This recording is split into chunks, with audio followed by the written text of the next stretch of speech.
Welcome to lecture number 14 of applications of derivatives.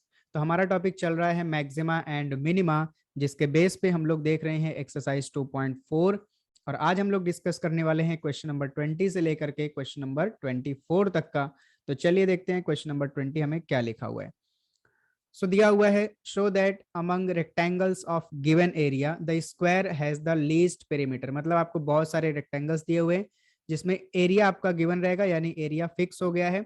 उसमें से जो स्क्वायर होगा उसका पेरीमीटर क्या होगा, लीस्ट होगा, यानी कि मिनिमम होगा।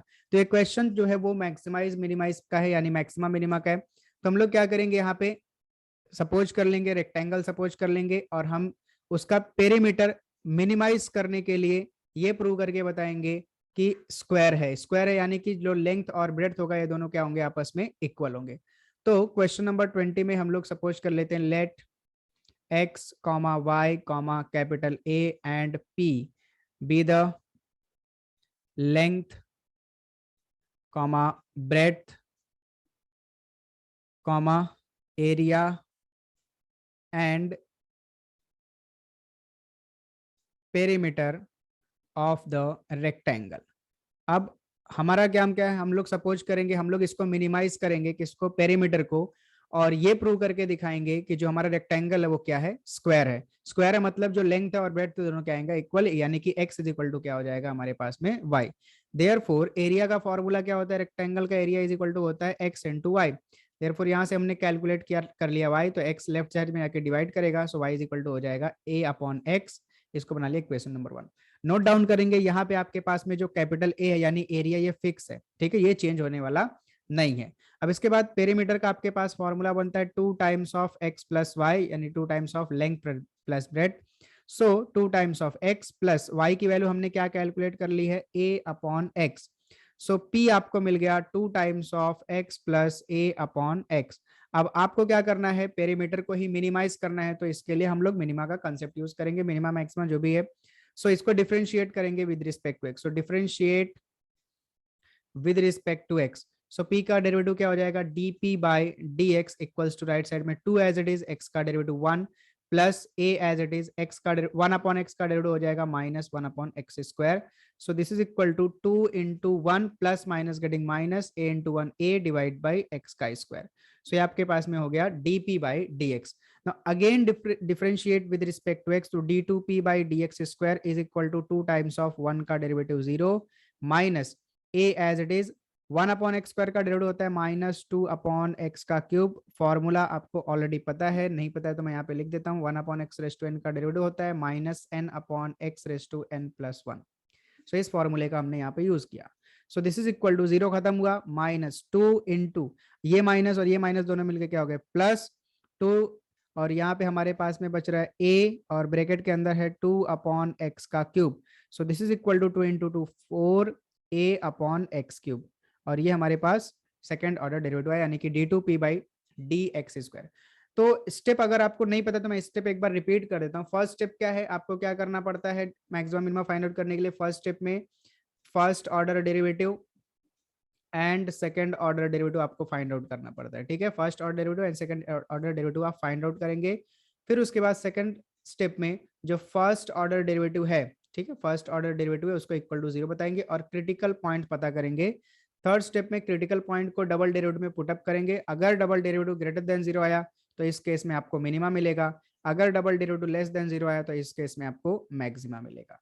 तो अब हमने dp बाई डी एक्स यानी first order derivative, d2p by d x square यानी सेकंड ऑर्डर डेरिवेटिव कैलकुलेट कर लिया। नेक्स्ट स्टेप यानी कि सेकंड स्टेप कंसीडर कर लेंगे हम लोग dp by d x equals to 0।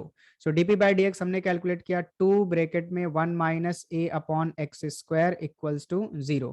So 2 right side में जाकर के 0 हो गया और 1 minus a upon x square is equal to हो गया 0।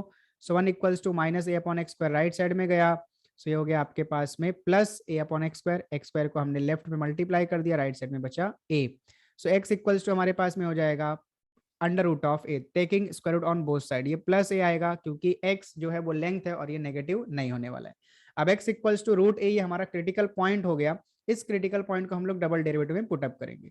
सो at x equals to root a, इसको हम लोग पुटअप करने वाले कहाँ पे, सेकंड डेरिवेटिव में। So d2p by d x square at x equals to root a, ये हमारे पास इक्वल हो जाने वाला है 4a divide by root a का क्यूब।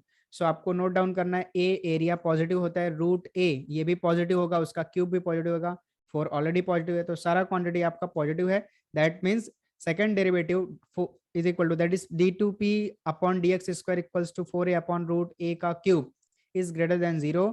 देयरफॉर आपका जो p है यानी कि पेरीमीटर है, p इज मिनिमम, ठीक है, p इज मिनिमम। कभी मिनिमम होगा जब आपके पास में x का वैल्यू कितना होगा, रूट ए के इक्वल में होगा। क्लियर हो गई बात? सो आपको मिल गया x इक्वल टू। देयरफॉर अब y इज इक्वल टू क्या मिलेगा, y इज इक्वल टू आपके पास में हो जाएगा a upon x, but x की वैल्यू क्या है, root of a। So root a से a कैंसिल होगा, आपके पास वापस कितना आ जाएगा, रूट ए। सो देखिए x कितना आया, रूट ए, और y कितना आया, root a. Therefore x equals to आ गया y। Therefore rectangle is, rectangle हमारा क्या हो गया, स्क्वायर। ठीक है, रेक्टेंगल इज स्क्वायर, यानी कि स्क्वायर, ये आप पूरा ऐसा लिख लेंगे, लिख देता हूं मैं ही, स्क्वायर। ठीक, देयरफॉर जब भी आपके पास में रेक्टेंगल का पेरीमीटर मिनिमम होगा, ठीक है, उस केस में आपका रेक्टेंगल क्या होगा, स्क्वायर होगा। ये हमने प्रूव करके दिखा दिया। क्लियर? तो लास्ट में स्टेटमेंट क्या लिख लेंगे, therefore among rectangles of given area square has the least perimeter, ये लिख देना है आपको। अब आपके पास में क्वेश्चन नंबर 21 लिखा हुआ है, show that the height of a closed right circular cylinder of a given volume and least surface area is equal to its diameter। मतलब आपके पास में एक सर्कुलर सिलेंडर है जिसका वॉल्यूम फिक्स है, गिवन वॉल्यूम फिक्स हो गया। तो इसमें आपको बताना है कि जब इस सर्कुलर सिलेंडर का सरफेस एरिया लीस्ट होगा, उस केस में जो आपके पास में हाइट होगी, वो हाइट किसके इक्वल में होगी, डायमीटर के इक्वल में होगी। किसका डायमीटर, सर्कुलर सिलेंडर का डायमीटर। तो यहाँ पे भी हम लोग सपोज कर लेते हैं सारी चीजें, लेट डायमीटर नहीं सपोज करते, हम रेडियस सपोज करेंगे, let r comma h comma volume भी ले लेते हैं capital V and capital S surface area, capital S be the radius height comma volume and S का मतलब surface area, total surface area of the circular cylinder. Clear? Therefore आपके पास में यहाँ पे हो जाएगा, अब किसको मिनिमाइज करना है भाई, सरफेस एरिया को मिनिमाइज करना है, ठीक है, और वॉल्यूम आपको लिखा हुआ है। सो वॉल्यूम हो जाएगा आपके पास में पाई आर स्क्वायर एच, बराबर। सो यहाँ से हम लोग कैलकुलेट करके रख लेते हैं h. So h is equal to हमारे पास में हो गया capital V divide by pi r square, और इसको हमने बना लिया इक्वेशन नंबर 1। और इसमें यहाँ पे फिर से आपको नोट डाउन करके चलना है कि जो आपका वॉल्यूम है वो वॉल्यूम आपका फिक्स है। क्लियर? अब यहाँ पे आपको मिनिमाइज किसको करना है, सरफेस एरिया को। तो सरफेस एरिया हमारे पास में हो जाएगा, सिलेंडर का सरफेस एरिया होता है 2 पाई आर एच, यानी कि कर्व सरफेस एरिया प्लस ये ऊपर नीचे का पार्ट जो है उसका सरफेस एरिया। सो ये हो जाएगा 2 pi r square. But H की वैल्यू ऑलरेडी हमने 1 में कैलकुलेट कर ली, इसको यहाँ पे पुटअप करेंगे ताकि हमारा जो सरफेस एरिया वो एक वेरिएबल में कन्वर्ट हो जाए। तो 2 pi r into h upon sorry into capital v upon pi r square plus 2 pi r square. So यहाँ से एक आर से एक आर कैंसिल हो जाएगा और आपके पास बचेगा 2 पाई, पाई से पाई भी कैंसिल कर देंगे। सो आपके पास बचेगा 2 capital V divide by 2 capital V divide by r plus का 2 पाई आर स्क्वायर। सो ये आपके पास में मिल गया एस। नाउ इसको डिफरेंशिएट कर देते हैं with respect to r. So differentiate with respect to r, so s का डेरिवेटिव हो जाएगा d s by d r equals to 2v as it is रहेगा 1 अपॉन आर का derivative minus 1 upon r square plus 2 pi as it is r square का derivative 2r। So this is equal to minus का 2 capital v divide by r square plus 2 into 2 4 pi are. ये अपने को ds by d are मिला। फिर से इसको differentiate करेंगे विद रिस्पेक्ट टू r, तो ये हो जाएगा d2s by d r square is equal to again minus का 2v आउटसाइड और 1 अपॉन आर स्क्वायर का डेरिवेटिव होता है माइनस 2 अपॉन आर का क्यूब प्लस 4 पाई आर का डेरिवेटिव हो जाएगा अपने पास में 1। सो फाइनली मिलेगा माइनस माइनस मल्टीप्लाई करेंगे plus 4v divide by r का क्यूब प्लस 4 पाई, ये मिल गया हमें सेकेंड ऑर्डर डेरिवेटिव। हमको पुटअप करना है फर्स्ट ऑर्डर डेरिवेटिव को equal to 0, so ds by d r equals to 0 implies that, हमने ये कैलकुलेट किया हुआ है 2 कैपिटल V अपॉन आर का स्क्वायर, और ये माइनस में है, plus 4 pi r equals to 0। So ये -2V अपॉन आर स्क्वायर को राइट साइड में लेके जाएंगे, so 4 pi r equals to, ये राइट साइड में जाकर के हो गया 2 capital V divide by r square को लेफ्ट में मल्टीप्लाई करेंगे, और यहाँ से जो कैंसिल होगा उसको कैंसिल कर लेंगे। सो 2 से ये आपका 4 कैंसिल होगा, 2 बचेगा, so r cube is equal 2 pi हम लोग लेके आएंगे लेफ्ट में, so V r cube is equal to हो जाएगा V upon 2 pi, so r is equal to हो जाएगा cube root of V upon 2 pi, यानी कि हम इसको पावर में लिख देते हैं 1/3। तो हमें आर की वैल्यू मिल गया। अब इस आर की वैल्यू को हम लोग उठा करके पुटअप करेंगे डबल डेरिवेटिव में, और फाइंड आउट करेंगे और चेक करेंगे कि ये मैक्सिमा है कि मिनिमा है। So therefore at r is equal to V upon 2 pi का power 1/3 d2s by d r square is equal to क्या बनेगा, देखिए आपके पास में क्या था 4V था, पुटअप कर दिया, divide by r cube, so r is equal to V upon 2 pi की पावर 1/3, क्यूब करेंगे तो आपके पास ऑलरेडी देखिए यहाँ पे है आर क्यूब है V अपॉन 2 पाई प्लस 4 पाई, सो V से भी कैंसल, ये 2 ऊपर जाके 4 से मल्टीप्लाई करेगा तो ये हो जाएगा 8 pi plus 4 pi that is equal to 12 pi, and 12 pi is greater than 0, positive है, पाई भी पॉजिटिव है, 12 भी पॉजिटिव, मल्टीप्लीकेशन पॉजिटिव होगा, सो आपका डबल डेरिवेटिव ग्रेटर देन 0 आया, देयरफॉर आपका surface area S is minimum, minimum किधर, at R is equal to V upon 2 pi की पावर कितना 1/3। सो यहाँ पे आपको पता चल गया कि सरफेस एरिया मिनिमम कब होगा, जब R की वैल्यू आपके पास में V अपॉन 2 पाई की पावर 1/3 होगी, यानी कि cube root of V upon 2 pi. अब मैं क्या प्रूव करके दिखाना था, हमें प्रूव करके दिखाना था जो हाइट है वो डायमीटर के इक्वल में है, ठीक है। सो हाइट हम लोग 1 से ले लेते हैं, सो 1 में देखिए आपको h इज इक्वल टू दिया हुआ है V upon pi r square, clear. अब V की वैल्यू हम लोग यहां से कैलकुलेट करेंगे, ठीक है, या तो आप इधर से कैलकुलेट करिए या तो इधर से करिए, दोनों में सेम ही चीज है, इधर आपको वापस क्यूब करना पड़ेगा जिसको मैं 2 बोल देता हूँ। सो यहाँ से V अगर हम लोग कैलकुलेट करेंगे तो कितना आएगा हमारे पास में, डिनोमिनेटर का 2 पाई लेफ्ट साइड में मल्टीप्लाई करेगा, सो V की वैल्यू हो जाएगी 2 pi are cube divide by हमारे पास में हो गया पाई आर स्क्वायर। सो देखिए पाई से पाई कैंसल, आर स्क्वायर से आर क्यूब कैंसल, तो आपके पास में बचा 2r, क्लियर। तो h इज इक्वल टू क्या मिल रहा है आपके पास में 2r मिल रहा है, बट 2r का मतलब होता है डायमीटर, ठीक है। सो क्या प्रूव होकर के हमारे पास में आया कि जब हाइट आपका डायमीटर के इक्वल में होगा, ठीक है, उस केस में आपका एस क्या होगा, वो मिनिमम होने वाला है, यानी सरफेस एरिया का क्या होने वाला है, लीस्ट होने वाला है। तो लास्ट स्टेटमेंट हम लोग क्या लिखेंगे, therefore the height of a close right circular cylinder of a given volume and least surface area is equal to its diameter. So ये हमारा हो गया क्वेश्चन नंबर 21। तो अब आपके पास में क्वेश्चन नंबर 22 दिया हुआ है, find the volume of the largest cylinder that can be inscribed in a sphere of radius r centimetre.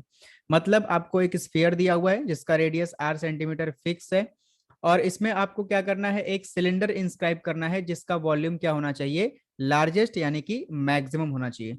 तो सपोज करेंगे ये अपने पास में एक स्फीयर है जिसका रेडियस हमारे पास में कितना है r, ये हमें दिया हुआ है, हमने इसके अंदर एक सिलेंडर इंस्क्राइब किया, इस सिलेंडर का हाइट हम लोग सपोज कर लेते हैं h, और इसका रेडियस हम लोग सपोज कर लेते हैं कैपिटल R। ये जो आपको यहाँ से यहाँ तक दिख रहा है इसका रेडियस है कैपिटल R। तो इस इंफॉर्मेशन को हम लोग यहाँ पे अच्छे तरीके से लिख लेते हैं। तो let R, H and V with radius, height and volume of the cylinder. Therefore अब यहाँ पे आप देख सकते हैं ये जो ट्रायंगल आपको दिख रहा है ये राइट एंगल ट्रायंगल है। ये राइट एंगल ट्रायंगल में स्मॉल r जो है वो स्फीयर का रेडियस है, कैपिटल R जो है वो सिलेंडर का रेडियस है, और यहां से लेकर के जो व्हाइट मैं ड्रॉ कर रहा हूँ व्हाइट लाइन, ये अपने पास में कितना होगा, ये होगा h/2, क्योंकि पूरी हाइट अगर हमारे पास में h है तो ये कितना होने वाला है h/2। इसको आप प्रूव कर सकते हैं। यहाँ पे प्रूव करने के लिए क्या करेंगे, मैं थोड़ा सा हिंट दे देता हूँ। आप यहाँ पे 2 ट्रायंगल बनाएंगे, एक ट्रायंगल ये वाला, ठीक, नीचे जो व्हाइट आपको दिख रहा है तीनों व्हाइट लाइन, और एक ऊपर वाला ट्रायंगल। इन दोनों ट्रायंगल में रेडियस सेम है, 90 डिग्री का एंगल बन रहा है, और यहाँ पे फिर से रेडियस सेम है, किसका रेडियस, सिलेंडर का रेडियस सेम है। तो आपके पास में 2 साइड एक एंगल इक्वल हो गया, तो ये दोनों ट्रायंगल जो है वो कॉन्ग्रुएंट हो जाएंगे, और आपका हाइट कितना हो जाएगा, हाफ हाफ हो जाएगा। So in this triangle it is a right angle triangle, so therefore by using Pythagoras theorem small r square is equal to अपने पास में हो जाएगा h/2 का whole square plus capital r का स्क्वायर। सो यहां से हम लोग कैलकुलेट कर लेंगे capital r. So capital r square is equal to हो जाएगा small r square minus h/2 का होल स्क्वायर, जिसको हम लोग लिख सकते हैं r square minus h square by 4। तो ये हमने कैलकुलेट करके रख लिया आर स्क्वायर, इसको हमने बना लिया equation number 1। Now volume of cylinder यानी capital v is equal to क्या होता है पाई आर स्क्वायर एच। यहाँ पे हमारे पास में रेडियस क्या है capital r, so pi r square H.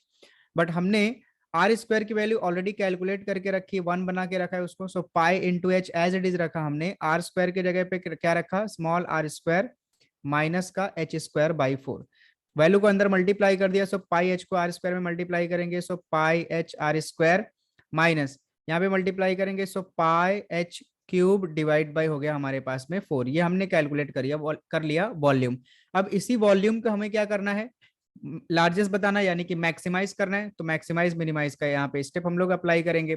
सो देखिए अब यहाँ पे वॉल्यूम किसके टर्म में आया है एच के टर्म में आया है, ठीक है ना। आर तो फिक्स है, स्मॉल आर जो है वो आपको स्फीयर का रेडियस दिया हुआ है, वो कोई नंबर वो फिक्स है, ठीक है। तो वो हमारे लिए फिलहाल तो कांस्टेंट है और एच के साथ में आया तो कोएफिशिएंट है। तो हमारे लिए वेरिएबल कौन हुआ एच, यानी वॉल्यूम किसके हिसाब से चेंज होगा एच के हिसाब से चेंज होगा। तो इसको हम लोग डिफरेंशिएट करेंगे with respect to h. So d v by d h is equal to pi r square as it is, h का डेरिवेटिव हमारे पास 1 हो गया, minus pi by 4 as it is, h cube का डेरिवेटिव हो जाएगा हमारे पास 3h square. So this is equal to pi r square minus इसको हम लोग लिख सकते हैं 3πh² बाई 4। ये हमें मिल गया dv/dh। Again differentiate with respect to x, तो हमें d2v/dh² मिलेगा। पाई आर स्क्वायर हो जाएगा पूरा 0 माइनस 3π/4 एज इट इज रहेगा, एच स्क्वायर का डेरिवेटिव हो जाएगा 2h। सो 2 से 4 कैंसिल, 0 खत्म हो गया और ये आपके पास में आ रहा है माइनस का 3π/2 इंटू एच। ये आपके पास डबल डेरिवेटिव आ गया। उसके बाद मैक्सिमा मिनिमा के लिए हमें क्या करना पड़ता है, पहला स्टेप तो हमने कर लिया, first derivative second derivative calculate कर लिया। नेक्स्ट स्टेप क्या है सिंगल डेरिवेटिव, यानी कि फर्स्ट डेरिवेटिव को अपने को बताना पड़ता है equal to 0। So dv/dh equals to 0 implies that dv/dh हमने क्या कैलकुलेट किया है pi r square minus 3π h square divide by कितना हो गया 4 इक्वल्स टू कितना 0। So this implies that pi r square अपने पास एज इट इज रहेगा, ये माइनस 3πh² राइट साइड में जाएगा। सो ये हो जाएगा प्लस, सो 3πh² बाई 4, इसको हम लोग कर लेंगे क्रॉस मल्टीप्लीकेशन, यहाँ से फाइंड आउट कर लेंगे एच स्क्वायर। सो देखिए 4 डिनोमिनेटर से यहाँ न्यूमरेटर में आ जाएगा और पाई पाई तो पहले कैंसिल कर दीजिए, तो हो जाएगा 4r square divide by 3। So taking square root on both side, तो h इज इक्वल टू हो जाएगा 2r डिवाइड बाई √3। और ये पॉजिटिव आने वाला है since h is height, so positive रहेगा हमेशा। सो आपके पास क्रिटिकल पॉइंट मिला 2r/√3। अब इसको हम लोग पुटअप करेंगे डबल डेरिवेटिव में।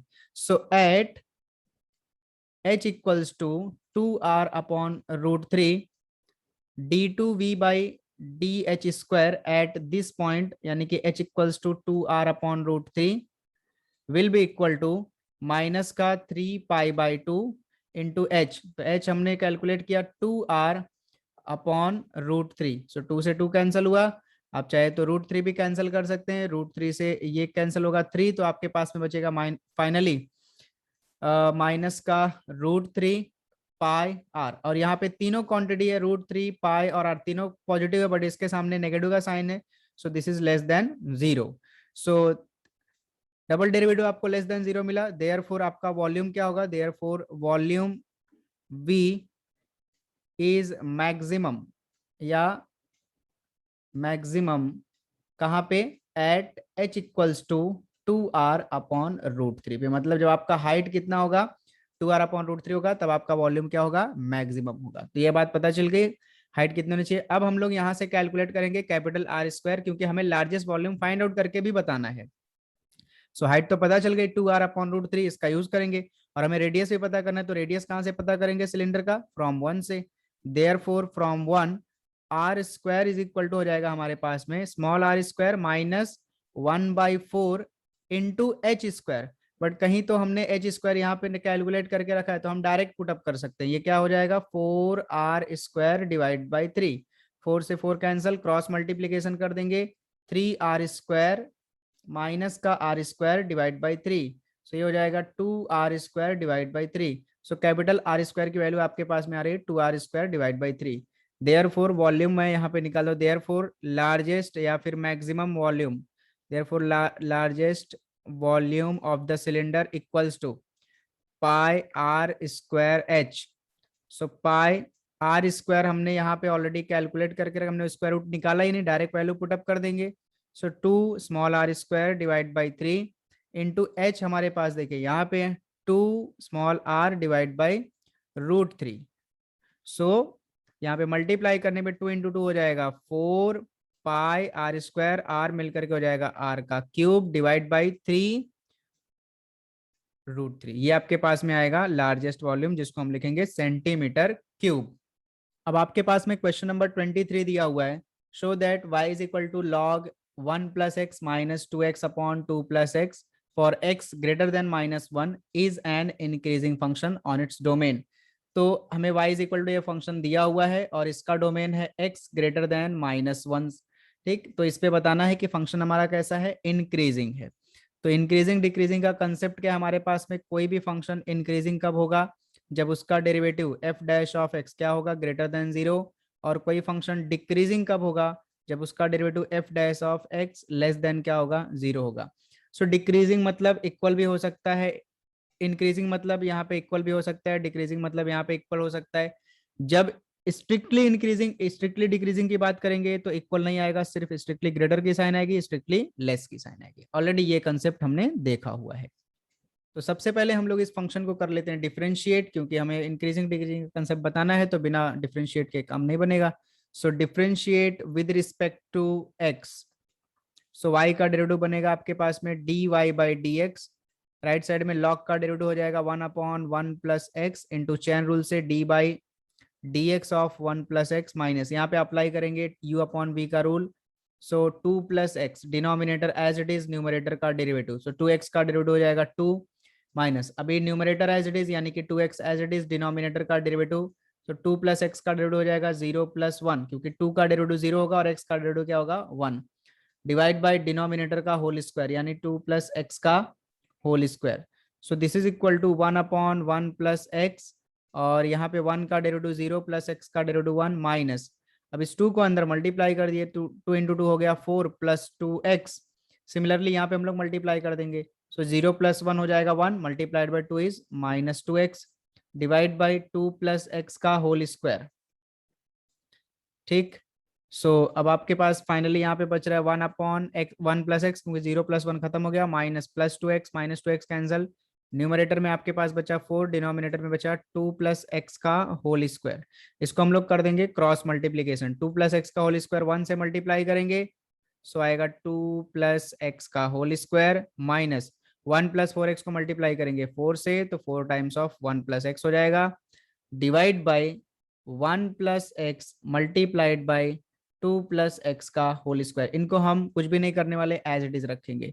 सो 2 + x का होल स्क्वायर में लगा देंगे a + b का होल स्क्वायर फॉर्मूला, तो 2 का स्क्वायर 4 + 2 इंटू 2 4x + x का स्क्वायर माइनस 4 को अंदर मल्टीप्लाई करेंगे -4 - 4x, और डिनोमिनेटर हमारे पास में जैसा है हम वैसा ही रखने वाले हैं, 2 + x का होल स्क्वायर। सो यहाँ से +4 - 4 + 4x - 4x will get cancel, so we get x² divided by 1 + x into 2 + x का होल स्क्वायर। अब अगर आपको इस फंक्शन को इंक्रीजिंग बताना है, तो आपको बताना पड़ेगा कि ये जो डेरिवेटिव आपने कैलकुलेट किया वो क्या है, ग्रेटर देन 0 है। सो देखिए किस तरीके से आपको दिया हुआ है, x ग्रेटर देन -1, इसी पे बताना है।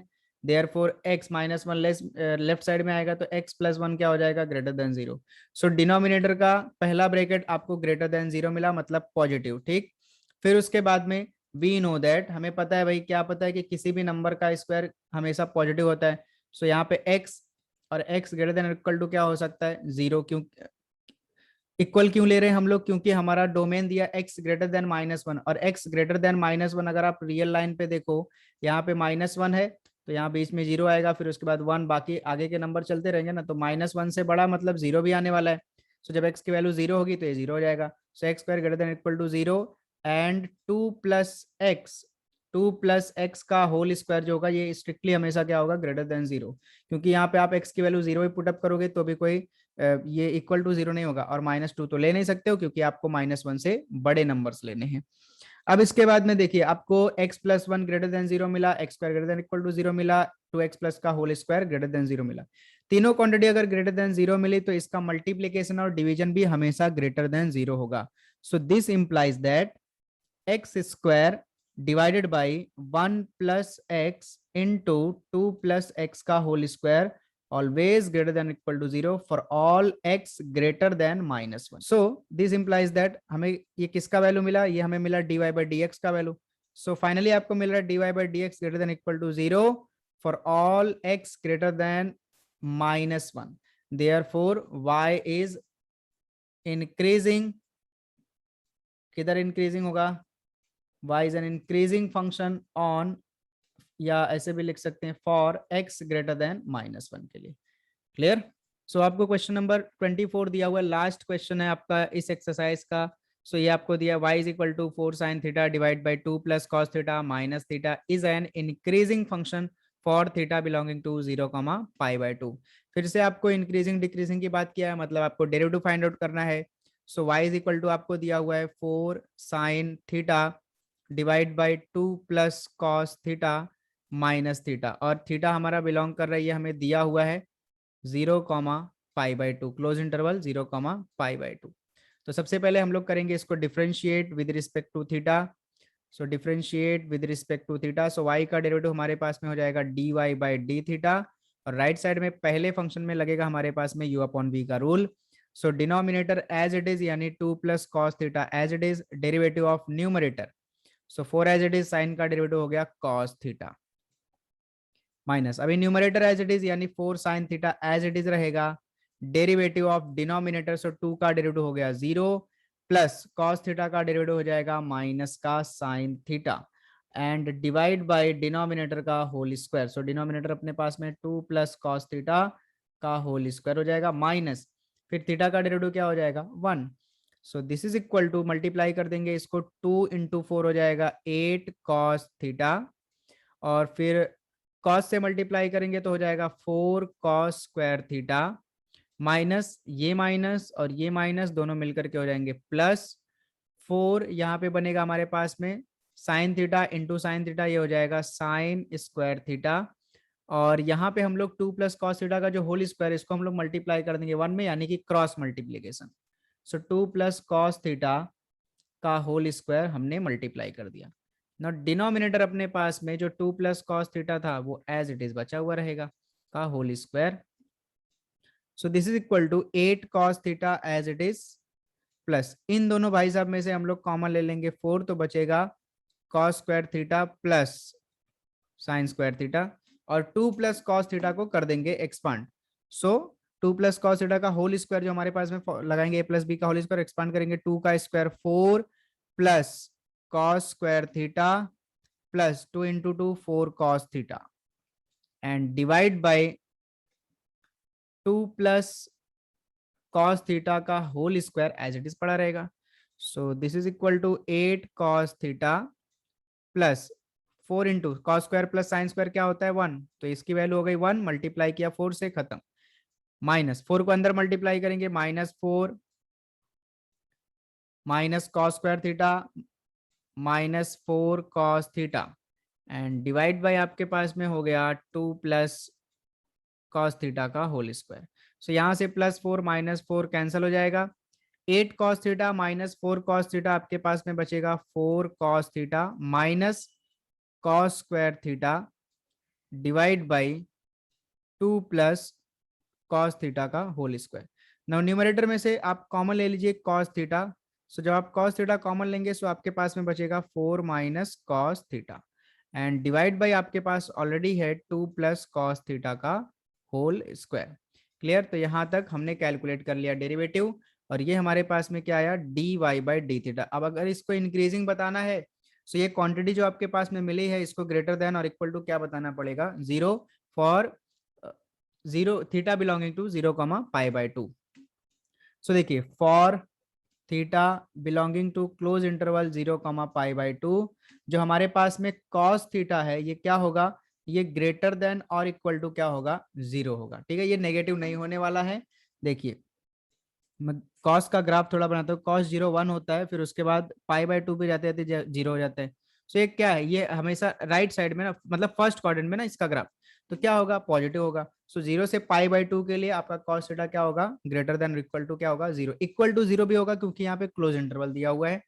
क्लियर हो गई बात। उसके बाद में अब आपको पता है कि जो कॉस थीटा होता है, ऑल्सो जो कॉस थीटा होता है वो -1 और 1 के बीच में होता है। ठीक है, -1 और 1 के बीच में होता है।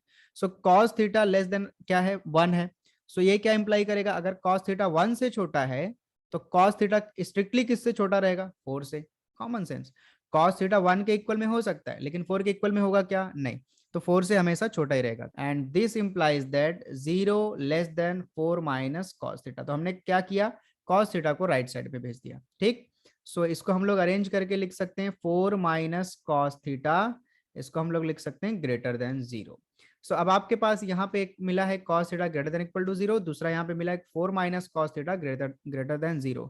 सो these two will imply cos theta या फिर into 4 minus cos theta will be greater than और इक्वल टू 0, क्योंकि एक इक्वल टू 0 है तो दोनों का मल्टीप्लीकेशन भी इक्वल टू 0 आएगा। ठीक है, ग्रेटर तो रहेगा ही रहेगा। So this implies that again, और एक चीज और, एंड क्या होता है भाई, इधर अपने पास में डिनोमिनेटर देख लीजिए। डिनोमिनेटर 2 प्लस कॉस थीटा है और इसका होल स्क्वायर, तो स्क्वायर तो आपको ऑलरेडी पता है कि हमेशा क्या होता है, ग्रेटर देन 0 होगा। क्लियर, ये हमेशा स्ट्रिक्टली ग्रेटर देन 0 होगा, इक्वल टू 0 नहीं होगा। क्यों, क्योंकि कॉस थीटा हमारे पास में 0 भी आएगा तो भी ये 2 बचा बचा रहेगा, ये क्वांटिटी कभी 0 नहीं होने वाली फिलहाल के लिए तो। ठीक है। सो ये अब यहाँ पे ये और ये दोनों मिलकर के क्या इंप्लाई करेंगे, so therefore this implies that cos theta bracket में 4 minus cos theta divide by 2 plus cos theta का whole square greater than equal to क्या होगा, 0, क्योंकि यहाँ पे एक इक्वल मिला है और ग्रेटर दोनों मिलके greater than equal to 0। So this implies that finally आपको मिल रहा है dy by D theta greater than equal to 0। Therefore y is an increasing function for theta belonging to 0, π/2, ये लास्ट में आप लिख लेंगे। सो यहाँ पे खत्म होता है क्वेश्चन नंबर 24 और इसके साथ साथ खत्म होता है एक्सरसाइज 2.4। सो मिलते हैं नेक्स्ट वीडियो में एक नए चैप्टर के साथ में, तब तक के लिए थैंक यू सो मच।